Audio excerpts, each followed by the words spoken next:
Hey guys, Toast here, and welcome to another episode of Overwatch How to Play. This is a series that focuses on each Overwatch character's backstory, covers their basic mechanics and abilities, and discusses tips to play each character. Today's focus is Torbjorn. Before the Omnic Crisis, Torbjorn had gained notoriety for designing weapon systems used by countries around the world. Torbjorn's belief was that this technology must serve a better vision for humanity, and it was these beliefs that often put him at odds with his employers. Torbjorn had a deep mistrust of sentient robotic intelligence, and while many of his peers chalked this up to paranoia, his fears materialized when the robots began an uprising, creating the start of the Omnic Crisis. Because of his advanced engineering prowess, Torbjorn was recruited by the original Overwatch strike team, and many of his inventions proved extremely valuable to ending the crisis. In the years following, Overwatch became an international peacekeeping force, and Torbjorn remained at the center of its technological prowess and signature weapon systems.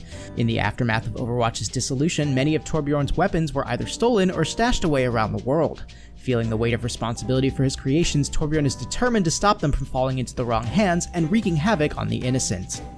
Now that we have a little backstory on Torbjorn, let's take a look at the basic mechanics of this master engineering marvel.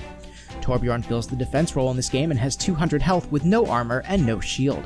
This puts him pretty much in line with the rest of the defense characters in the game, but he has the ability to grant himself additional armor, which certainly helps in his overall survivability. Torbjorn's primary weapon is his rivet gun. Torbjorn fires rivets at long range, dealing high damage. Torbjorn is capable of taking 18 shots before needing to reload, and while his shots have a slight arc and a bit of travel time, they're still fairly easy to land at medium to long range. Torbjorn has an alternate fire mode in which he shoots 3 rivets at the same time in a concentrated blast akin to shotgun fire. This is a great short-range alternative if an enemy is closing in on you and you want to sacrifice precision for damage, as the blast has a spread unlike his normal rivet fire. Torbjorn has an additional weapon/utility in his arsenal called his Forge Hammer. This is a multi-purpose tool used to build, upgrade, and repair his turrets. However, it can also be swung as a melee weapon, dealing a decent amount of damage to very close-range targets. Torbjorn has a passive ability called Scrap Collector. Every fallen enemy drops a little bit of scrap that Torbjorn can pick up by walking over it.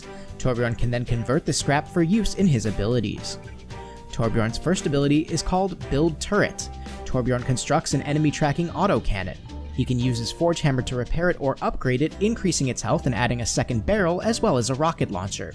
This is really the bread and butter of Torbjorn, as he relies heavily on his turret to do damage on his behalf. The turret has 150 health at stage 1 and is upgraded to 300 health upon reaching stage 2. The turret is repaired for 30 health with each hit of the Forge Hammer and can be repaired as it's being damaged with no delay. The turret can fire between 2 and 4 rounds per second and deals 14 damage per round. Torbjorn's second ability is called Armor Pack. Torbjorn deploys an armor upgrade that either he or his teammates can pick up. The pack bestows 75 armor on whoever receives it, and this armor takes damage first before the player's default hit points unless they also have shields. Each pack uses scrap dropped from fallen enemies, so you'll need to ensure that you're picking up scrap consistently in order to be able to drop these packs. There's no delay or cooldown, so you can continue to deploy them as long as you have enough scrap available. Torbjorn's ultimate ability is called Molten Core. After overheating his personal forge, both Torbjorn and his turret gain a significant amount of armor. During the ability, Torbjorn's turret fires faster, Torbjorn himself fires faster, and can also repair and rebuild his turret faster. I like to think of Torbjorn's ultimate as a massive haste buff in pretty much all aspects. The ability lasts for 12 seconds, turning Torbjorn into a compact burst of damage and sustainability. Now that we have an idea of his abilities, let's move on to Torbjorn's strengths and weaknesses. Torbjorn is a defense character, and his strength lies in staying back out of harm's way.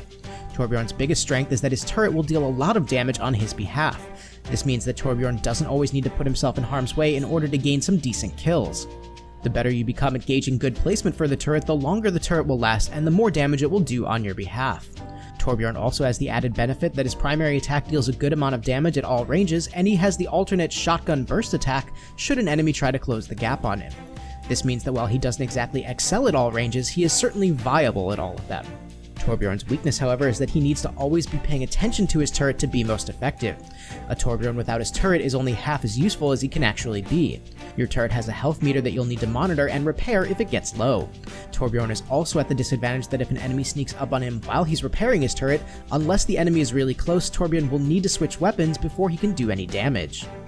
Now let's cover some tips and tactics to play as Torbjorn. There are a couple things to think about when it comes to placing Torbjorn's turret. First, does it have a decent line of sight to where an enemy is likely going to be? Second, is it protected enough to where it won't be destroyed instantly? And third, is it in a position where Torbjorn can repair it without being too exposed? Take these 3 things into consideration each time you go to place a new turret. You likely aren't going to find too many spots that ideally will have all 3 benefits, however try to shoot for 2 out of 3 whenever possible.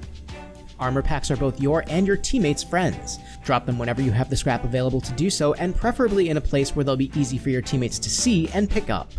Remember that you don't have to be the one to kill an enemy for them to drop scrap, so as long as the coast is clear, try to pick up as much as you can whenever you can to have more armor readily available. If you're on an escort map, know that you have the ability to place your turret on the objective itself. This allows the turret to be mobile and follow you around the map. If you have a tank that's able to keep the enemy team occupied, your turret may actually have a decent life riding the objective, and as long as you go and repair it or replace it after each wave of battle, you may have the opportunity to be a real asset on your team in that game mode. But that's going to do it for today's video. I hope you guys enjoyed. I wanted to quickly let you know that I've done a small collaboration with a fellow YouTuber named Royal Injustice, so please head over to his channel and take a look, and if you enjoy his content, please show him some of the amazing support that you've also shown me.